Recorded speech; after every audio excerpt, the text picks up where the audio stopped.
Welcome back to Data to Decisions. In a lot of the previous videos, we focused on how to clean up the data, how to prepare the data, how to calculate things and all that.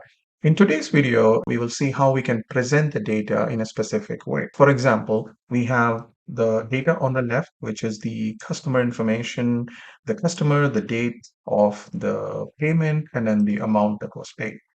On the right side, this is how we want to present it, which is sorted by the customer, and the date and the amount will be displayed based on the ordering of the first two columns. For example, customer B made these payments, but I've sorted them in such a way that they are chronological order. So this is something that we can easily do in the modern Excel, and that's what we will do in this video.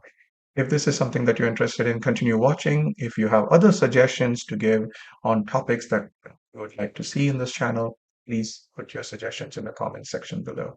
Now let's get started. So here we have our input data, the source data, and it is just a set of values or a range. So the first thing we will do, as almost always, is select all the values, Control T, hit OK, give the name as data. You can give whatever name you would prefer.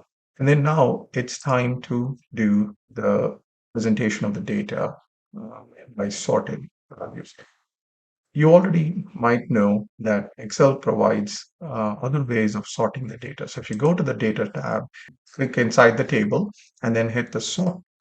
And it allows me to sort the data by customer. I can do that again by date. So there is a method to do so, but I'm going to use the method using formulas because I like the formulas to be more dynamic. So for example, paste new data into a table. You don't have to come back to the menu and do the sorting. So that's why I like to use the formula method. So let's do the formula method. In Excel, there is a function called SORTBY, which allows you to choose this data or an array. So I've chosen the entire table, comma. The next argument is, how do you want to sort this by? First thing, I want to sort it by the customer. So I'm selected customer column values, comma. Now I can tell Excel, do I want the customer names to be ascending or descending? So I'm going to say ascending in this case. And then how do I want to sort by any more columns? Yes, I want to sort it by date column. So I'm selecting the date. How do I want to sort it by? I want to sort in this case by chronological order. So I'm going to choose ascending. So I will put 1 and I can close parenthesis. Let's see what happens. So let's explain that. So we have now sorted by customer A and then customer B and then customer D. So this is good. Now you will see that the date column is also sorted chronologically, February 21st, 29th, July, September. So that's exactly the way we want. The one last thing I will do in this case, just to clearly highlight the customers and group them, we can do some conditional formatting. There are many ways to do it. So you can do a border around them, around each customer, so they are clearly visible, or you can do alternating colors, like one, for one customer, and then the next customer will have a different color. So select these values, then we'll go new rule, and here I am going to use a formula.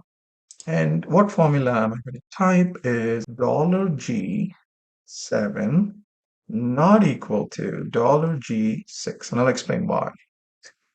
When we put a dollar symbol in front of a column, it locks the column. So even when if you're in the date column, like column H, this formula will still refer back to the column G, because I want, when the customer name changes, I want this to be highlighted with a different color. That's the effect that I'm going to go with in this example. So I'm doing $G7 not equal to $G6, which is the previous value. So if the previous value and the current value are not the same, then apply this rule and then apply the formula, apply this formatting.